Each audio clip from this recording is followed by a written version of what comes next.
All right, we're going to go ahead and get started. Welcome, everybody. We're excited to have you here with us today. Today, we're going to be talking about, we're just going to be talking trash, focusing on waste management, success stories, and best practices. So my name is Dax Matson. I'm the director of our WasteX program here at Conservice ESG. Now, what I wanted to do today is, we've had a lot of questions about how do I manage my waste, my recycling, my composting, and rather than you hearing from me today, I brought some of the brightest minds that I know to come and help answer some questions and tell some of the stories that they have, and some best practices, challenges, and really how to manage this crazy world. So before we get started, a couple of housekeeping items. This webinar is recorded. It's being recorded, and we're going to distribute that to everybody. It'll either be later tomorrow or early next week. And second of all, we're going to be saving some time at the end of the webinar to go through and answer some questions. So if you do have any questions throughout the webinar, you can go ahead and submit them in the questions box, and we'll get to those at the end. All right, with that out of the way, let's actually go through and have our panelists introduce themselves. Just take a couple of minutes, introduce themselves and a little bit about their company. So Jackie, can we start with you and just go down the line? Yeah, absolutely. Hi, Dax. Thanks for having me. I'm Jackie. I'm a senior project manager at LiveCore. I have been in the multifamily industry for my whole career in both on-site and off-site roles. And today I work with LiveCore's strategic initiatives team, where I primarily focus on keeping our communities across the country clean and critter-free wherever we can. Awesome. Thanks, Jackie. Joel.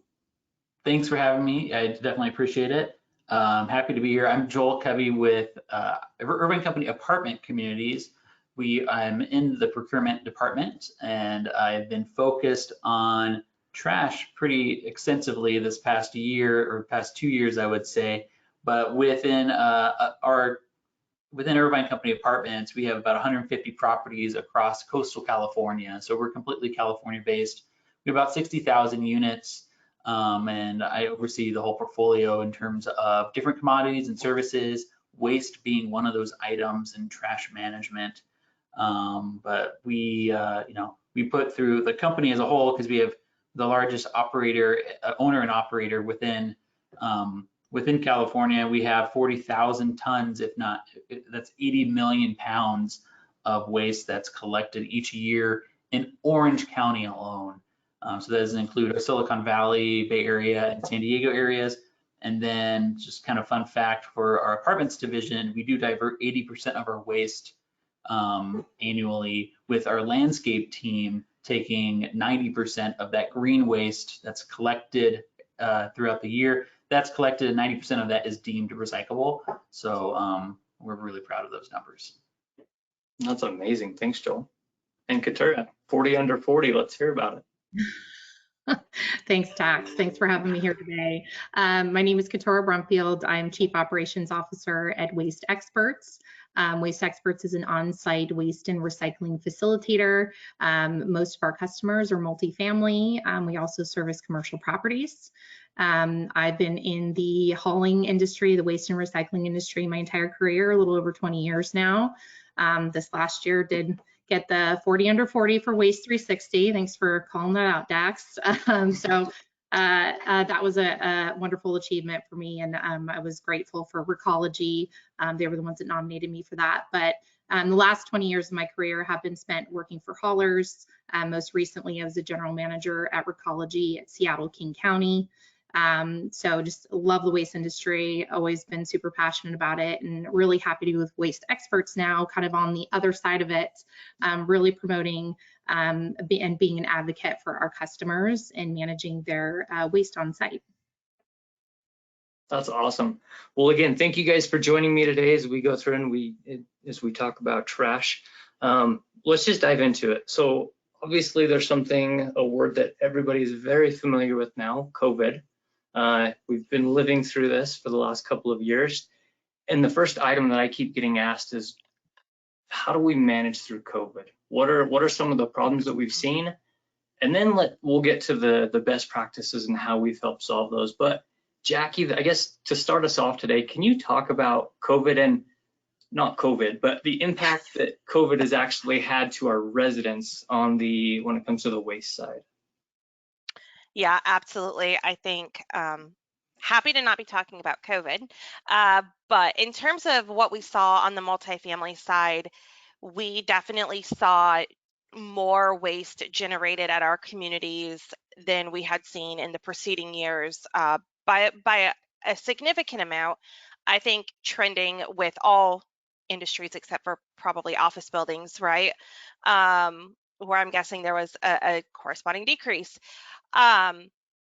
So in addition to having more trash generated and more trash created in the communities, we also were dealing with haulers who, like so many other service industries out there, were struggling to meet the demand. We're having recruiting issues, we're having staffing issues, and then came the time where we started having supply chain issues as well. So it became a central focus for us. At LiveCore, our mission is always to leave people and places better than we found them, and how we managed our trash flow through COVID and now even as we come out of COVID has really been a central part of that. So for us, the response to COVID was definitely multifaceted. We in really relationship driven. So we're a very relationship oriented company, and we approached our challenges related to waste through our industry relationships. A few things that we found provided us a lot of success in just monitoring the flow. So not even at this point talking about the production of waste, but just how are we keeping it moving through our communities. We leaned heavily on our relationship with doorstep service providers who were able to keep trash moving out of resident homes, out of units, and into the appropriate places in our communities, and helping from keeping trash pile up throughout our communities so that they could be clean and, to my earlier point, critter free. The side effect of trash is always wildlife. And so using our doorstep partnerships across the country to make sure that we were able to prevent or mitigate any issues that arose. And then also partnering with WasteX at Conservice to evaluate markets where we were struggling to get trash removed as fast as it was building up, making sure that we were providing the right levels of service, had the right equipment on site to keep things flowing and prevent backups. And then also, of course, the haulers were a huge part of that. I think some of them were asking and are still asking for flexibility in adjusting their schedules to keep up with their staffing challenges. And I think it's important that we work with them as partners and try to adjust to meet their needs. Nobody wants an upset hauler at their site, to be sure. And then now on the backside, like I said, we're coming out of the pandemic and we're having a whole host of trash related issues as turnover starts to increase, move outs start to increase, and we're shifting our focus to how do we partner with bulk haulers? How do we establish spaces within our communities that we can have large items stored so we're not piling up in our bins or breaking down our compactors with mattresses and disposed of furniture. So I think it's been a big kind of a whole picture approach from beginning to now as we hopefully are on the back end of this. It's been a challenge, and I appreciate those thoughts, Jackie. I always tell people that during COVID, Amazon became our best friend, right? We had packages constantly coming, and obviously that provides a challenge on the resident side for the manager side. One thing that I think is interesting that maybe not a lot of the people in the webinar necessarily focus on is what was the impact of COVID on the hauler side? So Keturah, I'm actually curious, what's your perspective on what's the other side look like? Yes, it was an interesting experience, my time at Recology. I mean, to start off, before COVID even hit, there's been a nationwide shortage in qualified drivers. The waste industry is very unique. You can't just go get your Class A or Class B license and say, I'm going to go, be a garbage human and pick up waste. It's very technically skilled. There's a lot of safety concerns involved. And what we find is that in the waste industry, turnover is incredibly high in those first like 3 months. Individuals just can't make it. So you're always dealing with that. And then COVID hit and it compounded that issue. So we saw staffing shortages like we had never seen before, you know, where you've got thousands of customers where you're questioning, how am I going to service them today? And so it really forced us to be creative on the fly as haulers, being able to move customers to different drivers, to be able to switch up your equipment, to be flexible even in service times. We were requesting our cities and contractors, you know, hey, can we service later? Can we service earlier? And a lot of that also had to do with the flow. Just like Jackie was saying, the waste stream completely changed, and that really threw it for a loop, because you've, you know, got drivers assigned and bid, you know, it's union work, they're bid on their route and their commodity. If they pick up commercial or they pick up residential, and you're now forced with all of the waste flow is now transitioned to residential. And in addition to that, it's more challenging to service because everybody's cars are parked at home. They're, you know, they're not at work, they're at home. So finding drivers that are skilled enough to navigate through that safely, you know, our incident rates spiked. We had to have boots on the ground, watching drivers, supporting them, coaching them through. We had supervisors out there walking them through streets of Seattle where they're like, you know, an inch away on either side of vehicles, trying to just get by to service customers. So a lot of unique challenges that definitely taught haulers a lot of lessons. You know, and the waste stream, I would have to say that conversion of transition from commercial to it being at those homes and multifamily complexes was definitely a struggle, and they're still dealing with it today.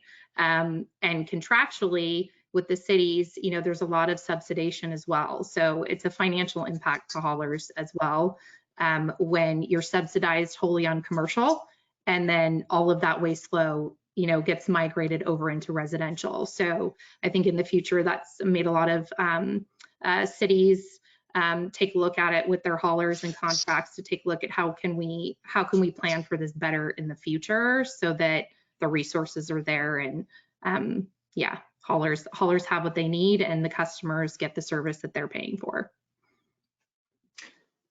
That's awesome. Thank you for sharing that. One of the things that sticks out to me just as you were speaking is, from a business standpoint, I know that when we bring individuals in, we know that there's that 30, 60, 90 day to be able to see if, you know, the skills, if they're going to make it. And I've never thought about that from the hauler side. I always just think hauler's going to come and he's going to pick up my trash, and it's something that happens. But to realize that, I mean, there's a business and they face all the same challenges that we all do. It helps to be able to put it in that perspective for sure. I'm particularly loving the rate of incident spiking, because I wouldn't have even thought of that, but it absolutely makes sense that more cars parked in parking lots or on the street is just bigger risk in navigation for the haulers. So that's really interesting to me. Yeah, absolutely. Joel, anything you want to chime in on challenges that you guys have seen either within your portfolio or just that you've heard about?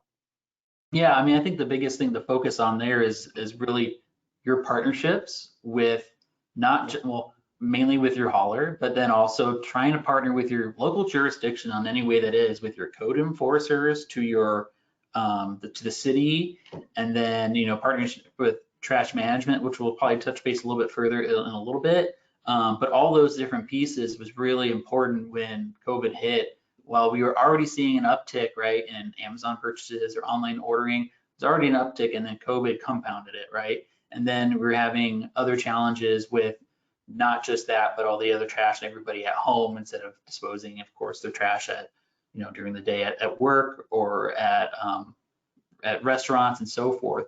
And now as things start to normalize a little bit, we're still dealing with the impact of the labor force shortages.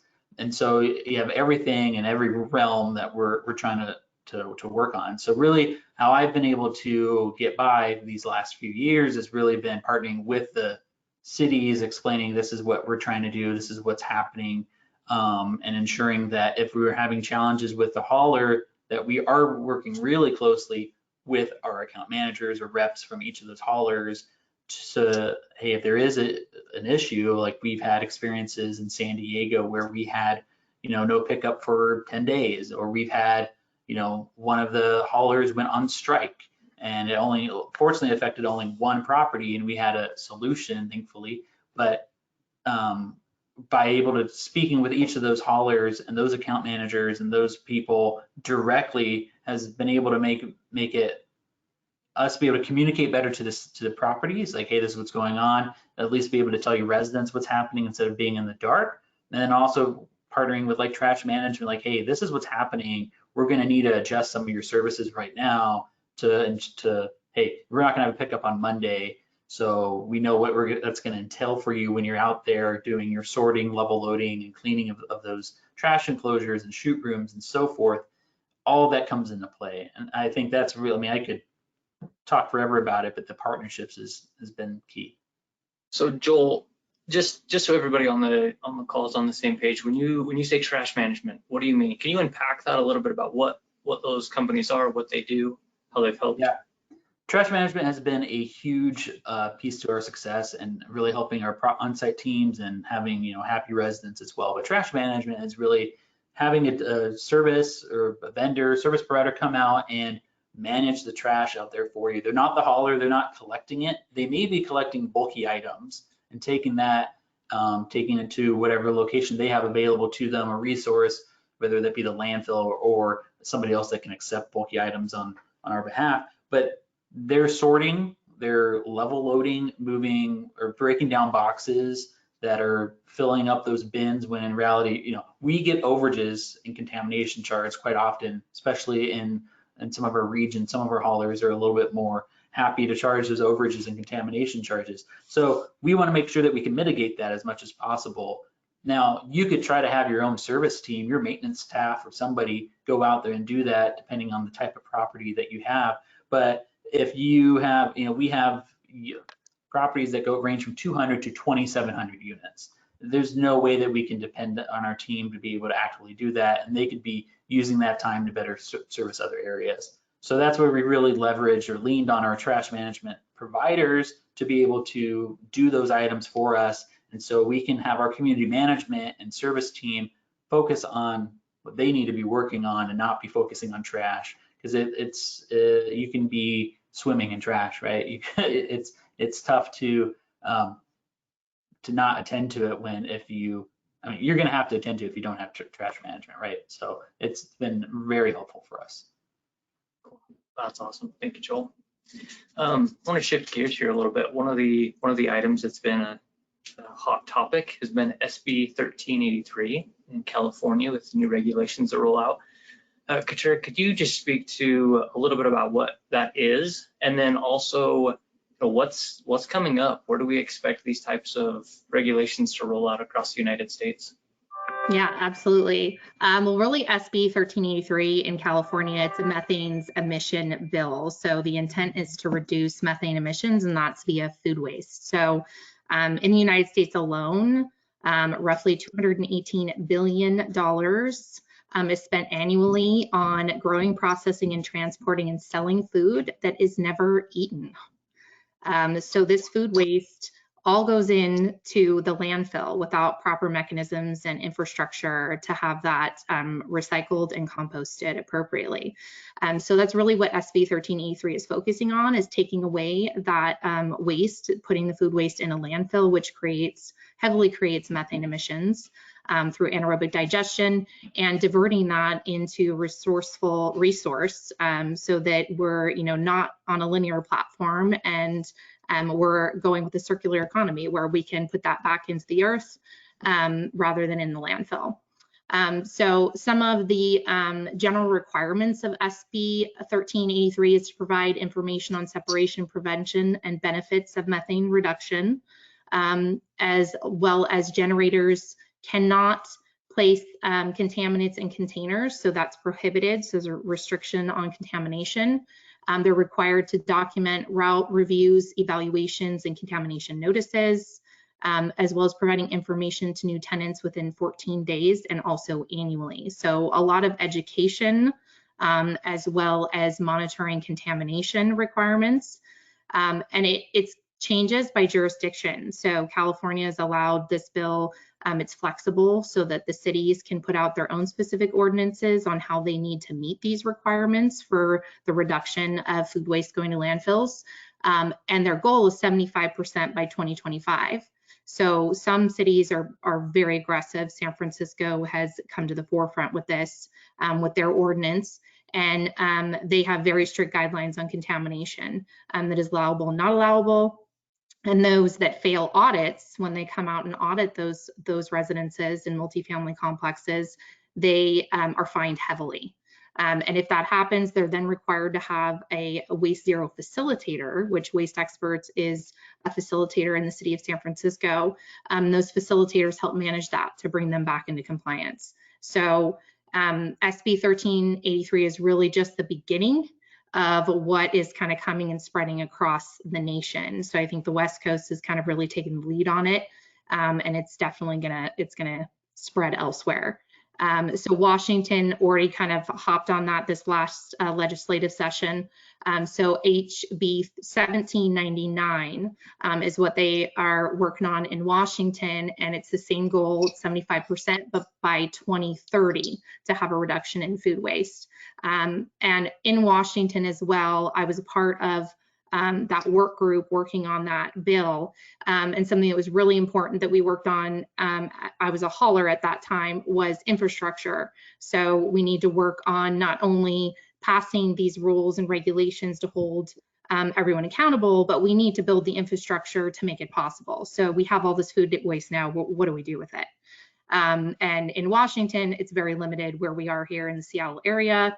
There's only a couple facilities available, and they're at their permitting, maximums at this point. So there's a lot that go into these bills, and it's going to form new ordinances and regulations. But it's nice to see that that's the direction we're moving in, for a better environment for everybody. Along with the methane emissions bills, something else, a couple others to look out for across the nation is EPR, extended producer responsibility.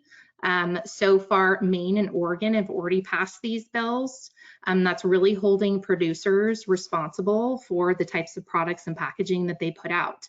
And in Washington specifically, they took a look at this. It was long and lengthy, so it did not pass, but really it's a mechanism so that the producers have to then basically buy back the recyclings, which makes them ensure that whatever they produce has to actually be recyclable. They can't just stick a label on it and say it's recyclable, and then there's really no place for you to recycle it. So I think those are exciting bills, and states that are proposing those right now is California, Hawaii, Maryland, Massachusetts, and New York. So they're really diving into those. And also truth in labeling bills. And that's what I was just talking about, slapping the recycle sign on it, which is great. And some of these EPR bills and even the methane bills include some of this truth in labeling language, that producers can't just say something is recyclable because it's made out of a plastic. There has to be a source for that to actually come to fruition and be recycled for them to do that. So really holding them accountable so we can hopefully reduce the amount of packaging that we are attempting to recycle. I wanted to chime in. That's awesome. That's going to be a challenge, I'm sure, for the producers and manufacturers, but for those that are trying to sort, that this is going to make it a lot easier, I feel like, to be able to sort into designated locations, especially if you only have, let's say, 3 waste streams. You have trash, recycle, and food scraps or organics. Then it makes it a lot easier to just throw it into recycling and not have people walk up. Like in California right now, if you go to Chipotle, there's 4 different waste or 3 different locations, and it's kind of unclear, like, where do I put one of these containers? I don't quite understand which one it falls under. That could be really helpful. Yeah. I also wonder, oh, go ahead. I just wonder if it will help bring back a little bit of enthusiasm about recycling. It feels like lately people feel like, yeah, we are putting it in the recycling, but it's not really recyclable, or where's it ending up? And I think, right or wrong, there's a little bit on both sides, but I wonder if bills like that would encourage active recycling, like we saw kind of at the beginning of recycling movement. I think people are a little discouraged by it right now. Yeah, I agree. I think it's overwhelming too for individuals. Yeah, it's like you both brought out. It's like you get something in your hand, and you're like, okay, this should be recyclable. It's made out of plastic. It has a symbol, but where do I put it? Does it go? And now composting is getting more confusing for individuals too, right? Because it looks like plastic, but it says compostable, but is it really? And some compost sites don't accept it because the degradation rate is far too long. So you can't actually process it in the same amount of time that you process the rest of the food and green waste. So there's a lot of nuances that, yeah, simplifying this for everyone will be able to produce more quality recyclables. I recently lived in a municipality that had composting available at the residential level. And so as long as we all got composting bins in our alleyway, and I remember being like, okay, cardboard is compostable, but pizza boxes aren't, but paper towels are. And so, yeah, I think then people just ultimately take the path of least resistance, which is the landfill. So I'm excited to see some of this kind of move towards simplifying all of these options. Yeah, I may be jumping ahead a little bit, but with organics right now and how we're implementing that across our portfolio, we wanted to make it as simple and easy to understand for our residents. And if we put it out there and said, hey, here's your laundry, or here's the list of items that you can use or throw away in this organics bin, then you're gonna definitely have more contamination, I feel like. Especially for some of our locations in some areas, they will accept a pizza box that's soiled into that organics bin, and others that say the facility will not take that and they just want food scraps. We made a conscious decision right now for the implementation or rollout of this, like, hey, we're just gonna say these are for food scraps, as there's a little bit of wiggle room as this gets rolled out, and there's an understanding that's a little confusing and the infrastructure getting put into place. So we're really identifying it as this is for food scraps, whereas if there is additional items that go in there that could be considered, well, maybe it wouldn't be considered contamination, but we're not opening up that door for adding more contamination to this. And then once we get to the point where, hey, that's going to be considered contamination within the trash stream or in the recycling stream, then that's when we can say and communicate to residents and everybody and changing these habits, like, okay, now, in your organics bin, this is also accepted, opposed to having 5 different other random items that can be thrown in there. I love that. It was interesting. I was listening. I can't remember where it was, somewhere in the Northwest, but that was the exact point of we can have this list of items that we want to try and recycle or do's and don'ts, but it was too complex. And so the city, they actually came out and said, we're going to focus on these 3 things. If we can simply get these 3 things right, then it was something like, it's the 80-20 rule, right? 80% of we're going to have a better success rate, less contamination, simply by focusing on only these 3 items. And then we'll add an item in 6 months or in a year and continue to build that. But it's really just helping, how do you make it very clear for the residents from the beginning? That's a good point, Joel. Okay, let's see, a couple other things that we wanted to touch on today. Well, I guess we've already touched on trash management.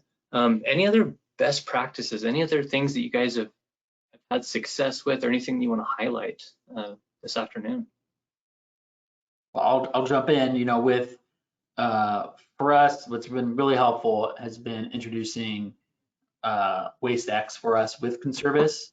And truly, this is not to be a sales pitch, but it's something that we needed because we didn't have internal audits for waste hauling.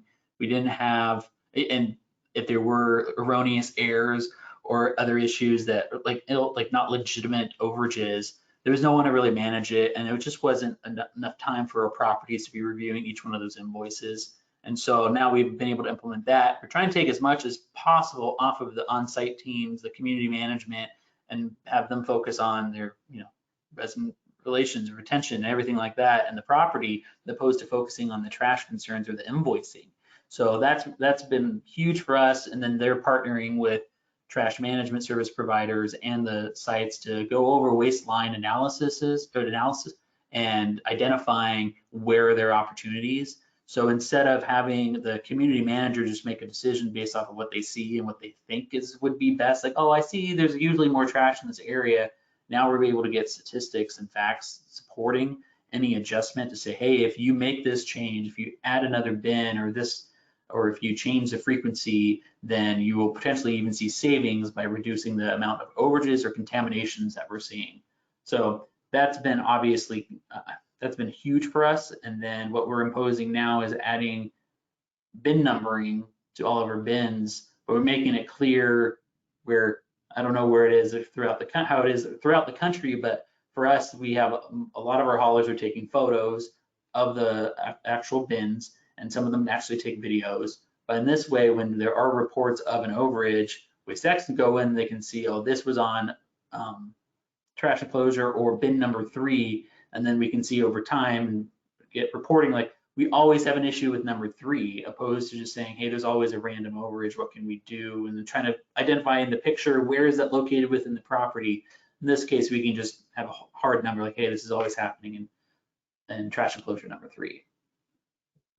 Yeah, but bin numbering is going to be a game changer. And it's not so complex when you have a single bin or 2 bins within a property, but with an Irvine, I mean, some of these are super communities. These are massive. And so you have 27 different bin enclosures, and it can make it difficult to manage for sure. So I like the idea of the bin numberings. Yeah. It works well for the garden style, which means like more a traditional style apartment complex. We have different buildings throughout, and your traditional trash enclosures with maybe a recycling bin or 2 recycling bins and a trash bin. That's going to work great for that. It won't work for a podium style where you're built on top of each other and you have trash chutes, but it works really well in those cases. So I think 2 things. One of the things that Joel touched on is, I think, going to be really important for us as well. At LiveCore, we are very data driven. We consider data to be of really strategic importance. It touches every part of our business, as does trash, truly. And so we work really hard to make sure that the right humans have the right data to be implemented at the right time. And part of that, as it relates to trash, is just continuously examining our waste generation to see what we're generating, where we're generating it, and how can we use that information to improve our communities, for our residents, or just to improve our, just, I hate to use the word like green initiatives because I think it's overplayed sometimes, but how can we continue to evaluate our trash generation and removal in a way that makes the least impact on our earth, keeping with leaving places better than we found them. It's not just leaving our communities better than we found them or our offices, but truly, you know, the cities that we live in and the globally as well is really what drives a lot of this for us. And then also, I like to tell everyone that we're really proactive in our approach. I liken trash in the multifamily industry to laundry in your home and in my home. If you have a plan to do a load of laundry every day and stay on top of it, it is rarely something that is front of your mind. But if you let it go even a little bit, and if you have toddlers like I have, then suddenly you're in a state of crisis and you need help digging out. And I think that's really how I try to center myself, thinking about our communities. As long as we're proactive, we're looking for things before there are issues, we're staying on top of it. We're partnering with our haulers and our doorstep providers and with WasteX to get the data we need to make the decisions that need to be made. It's our trash remains where I think our residents like it, which is out of their line of sight and off of their minds. And that's really how we approach this across the country. It's fantastic. Absolutely. I'm going to steal that from you, Jackie, if that's all right. That was a great analogy. I figure we all know what it's like when you get to the weekend and you just are sitting there knowing you have 6 hours worth of laundry to do. And it's an overwhelming feeling, and that's how it feels when we realize our trash hasn't been removed for 4 days or that we have dumpsters overflowing. It's just overwhelming, and I think operators have so much operating the properties to do. They are focused on resident relationships. They're focused on helping residents navigate all the things our residents are navigating. They don't want to be focused on trash. And so we try to alleviate that by just staying on top of it for them. I love that analogy. Is it all right if I jump in, Dax? All right. Yeah, kind of aligning with what you said, Jackie. Like, that's what we try to do at Waste Experts, is that the trash should not be something that is like this nightmare that it seems like every Monday, a lot of businesses and multifamily properties are stressed about, is my hauler going to be here? We're overflowing from the weekend. What's happening? So we really focus on trash recycle management. That's one of our core offerings to our customers. And most of our team is used to work for haulers. So we have some experts that really know how to use data and drive it by the data that we receive from the complexes and evaluate, come on site, provide consulting services, audit what they have going on, and see how we can basically reduce their expenses by maximizing their service levels, and also provide that on-site maintenance to alleviate their maintenance team on site, so they're not worrying about the trash, because our team knows what they're doing. We have connections with the haulers. We work well with them, and we can bridge that gap in providing those services.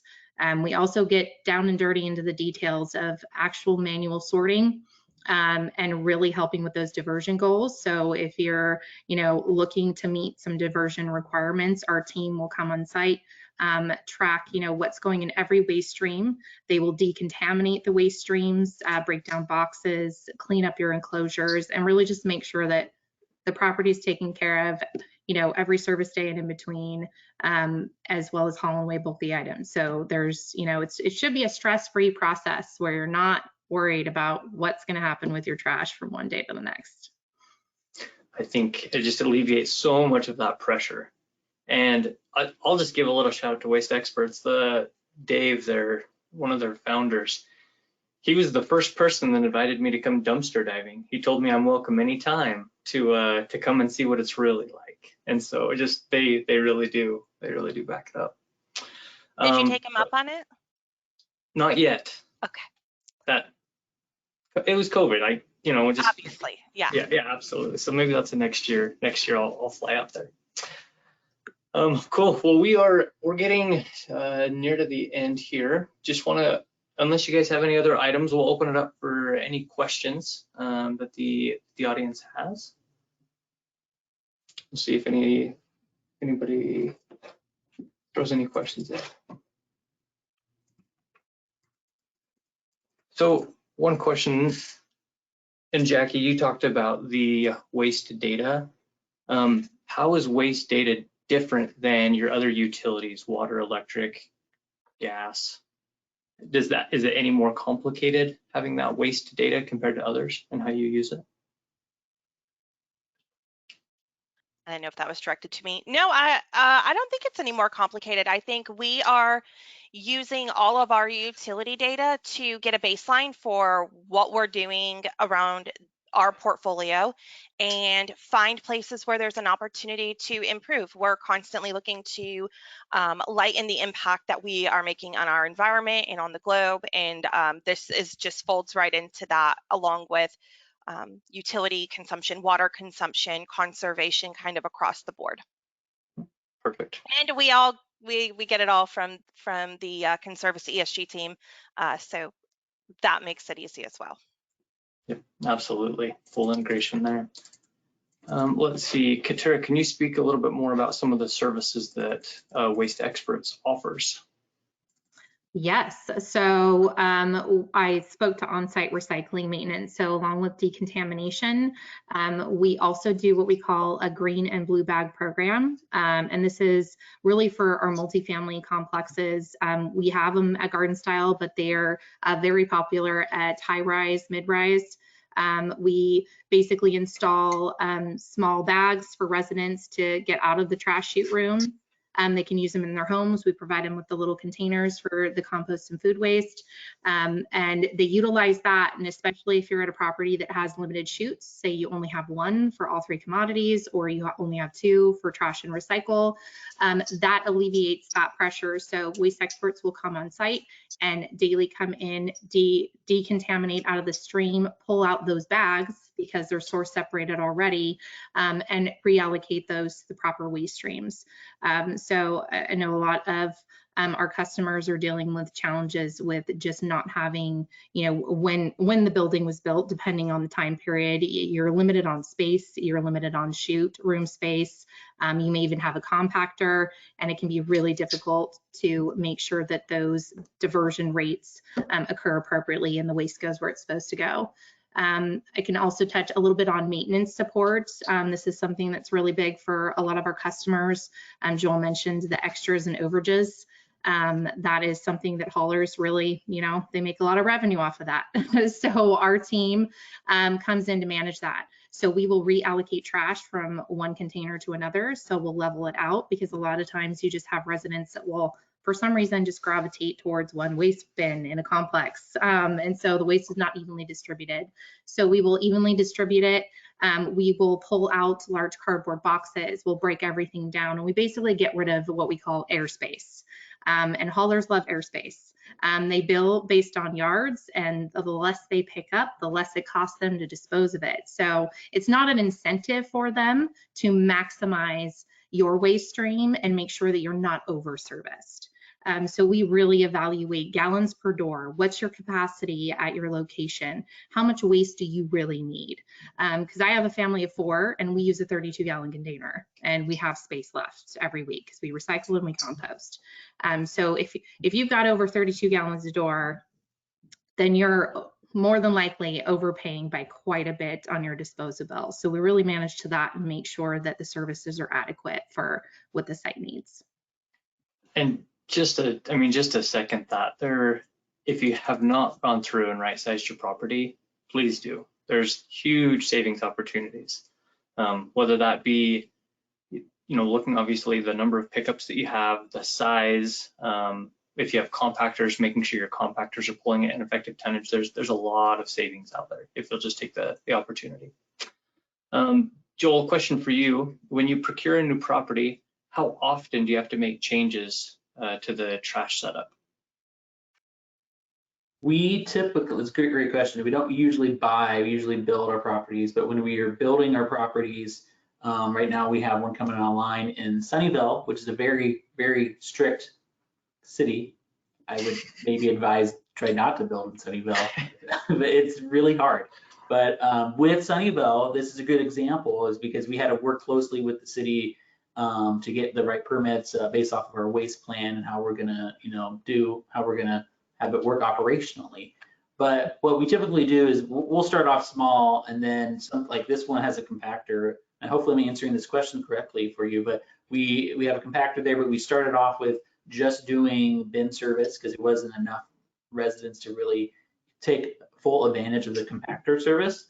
And then once we had more residents come online, we added that. But what's nice now is that we've learned so much over time that we can identify, hey, this is how we want to roll this out with, and hopefully avoid needing to make a large adjustment to the property.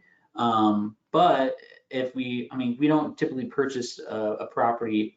It's not like we've never done that. If we would have done that, we haven't done it recently, but if we would, we of course would identify quickly with our trash management service provider and with WasteX, just to provide like, hey, here's 3 months worth of data, and you can quickly see this is where we need to make an adjustment. You have your normal things that you can adjust for, like holidays. We know how things are a little different at the beginning and end of summer. I think in most places that's going to be your busiest time for turns. But that's how we would identify. Absolutely. Jackie, any thoughts on that? Yeah, we acquire a lot. And I would say it's about 50-50, but a part of our acquisition process is to have WasteX team review the current service levels and all of the equipment on site, as well as tonnage over the past hopefully year, if we can get that data. Sometimes in a transition, we're only able to get, back 3 or 6 months, but it is a customary part of our transition process to have that all audited and have WasteX and the haulers make recommendations about what we should do moving forward. I would say more than 50% of the time, we make adjustments to our service levels within 95 days of the close. Perfect. All right, we don't have any more questions in the chat. So any closing remarks, any closing thoughts, any any trash talk you just have to throw in there today, guys?